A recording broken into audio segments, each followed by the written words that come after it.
one of the biggest sacred cows of all is go to school. And many people think I'm anti-school. That is not true. I'm anti-ignorance. So I'm very pro-education. I'm just not pro being stupid about money. I think that's true, that what you said is education is more important now than it's ever been. That's right. So the problem is that the schools focus just on two kinds of education. There's the academic, which is really important. Reading, writing, arithmetic, you need to have it, that's basic. And the second type of education they give is the professional kind of education. So if you want to be a lawyer or an accountant or a teacher, then you need to go to school and get those certifications. But the one kind of education that's lacking severely in the school system as it stands is financial education. Time out. An important part of financial education is having a financial statement, which is an income statement and a balance sheet. Now, when you go to your banker always asks you for your financial statement, not your report card, because your financial statement is your report card once you leave school. Your financial statement will tell you whether or not you're smart with money or not smart with money, because that financial statement is your report card of your financial intelligence. I put on my Facebook one day that we need to teach our children financial education, and I received a comment back from a teacher that said, who's going to pay for it? We're all going to pay for it if we don't start educating our children in school. This is a very hot subject, but our schools are training people to be employees, to work for the rich. The second thing I don't like about school is how dare they label a kid as smart or stupid at an early age. The reason I'm sensitive to that is because I was labeled stupid right off the start. And it wasn't that I was stupid. I was bored, and I was not interested, and there was none of the subjects I wanted, and nobody could tell me how I was going to use calculus. I kept asking my teacher, how am I going to use calculus? And they couldn't tell me. Are they training to be an employee, or are they training to be street smarts? See, my poor dad was school smarts, my rich dad was street smarts, and I'd rather be street smart today. Well, there's a total lack of practical education is really what you're talking about. And I found that. I'm an accountant, and I have a master's degree. And you're an A student, right? And I'm an A student. We'll forgive you. So, thank you. But when I went to school, the only financial education I got was specific to my profession. Okay, there was no general financial education. I could have gone all through, gotten a master's degree, got a PhD in my field without any specific financial education about how to handle myself once I got out of school. Right, and people say to me, well, I learned economics in school. Is economics financial education? Not really.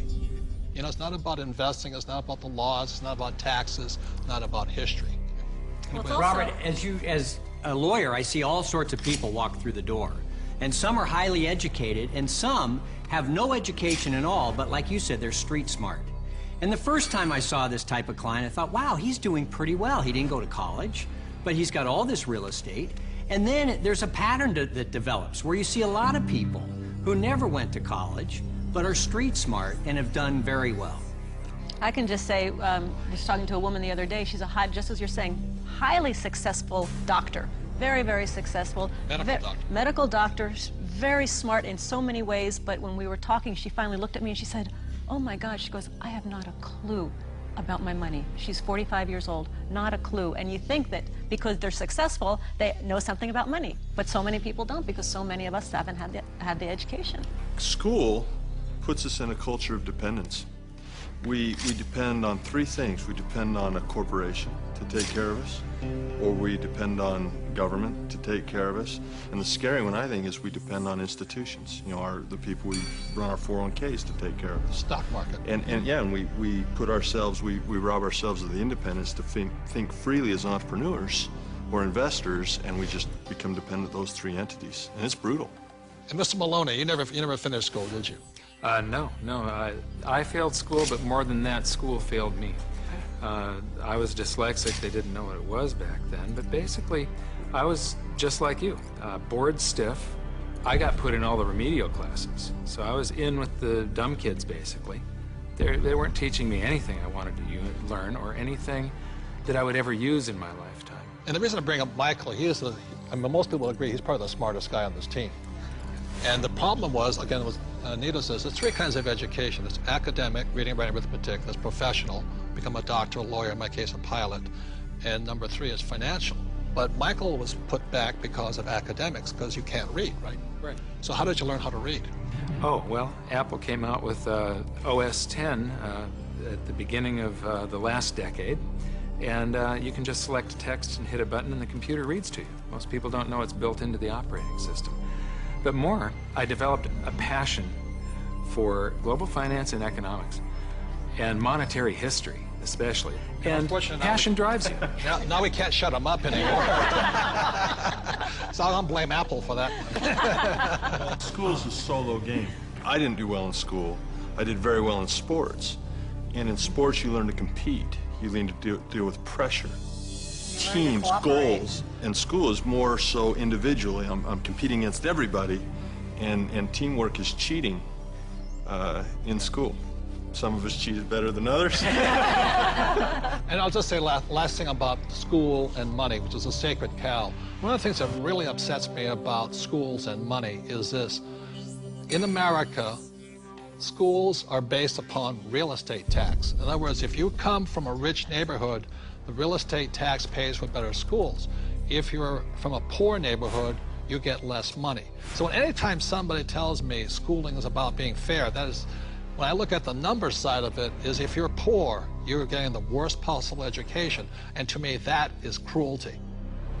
So how does a person learn about money? How does a person increase their financial intelligence? This diagram, called the cone of learning, provides some interesting clues. The cone of learning was created by an educational researcher named Mr. Dale in 1969. And what he found is that the worst way to learn is by reading or listening to a lecture.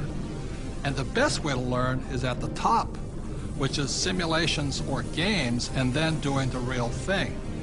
The interesting thing is my poor dad, who was good at school, thought that reading and lecture was the best way to learn.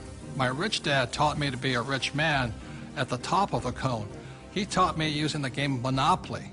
You know, 4 greenhouses, 1 red hotel. 4 greenhouses, 1 red hotel. And then we went out and did the real thing.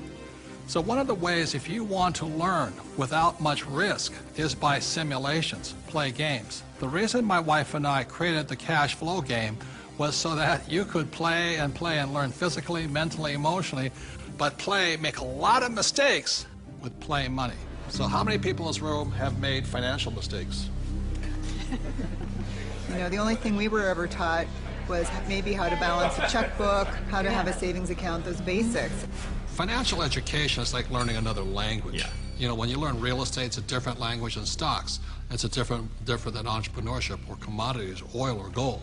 I say this all the time in Mexico. If you learn English, you can do business with the whole world. When you learn to speak the language of money, it opens up a whole new world. Yeah. And unfortunately, in our school systems, we don't teach the language of money. We teach people the language of becoming a doctor, lawyer, or an employee.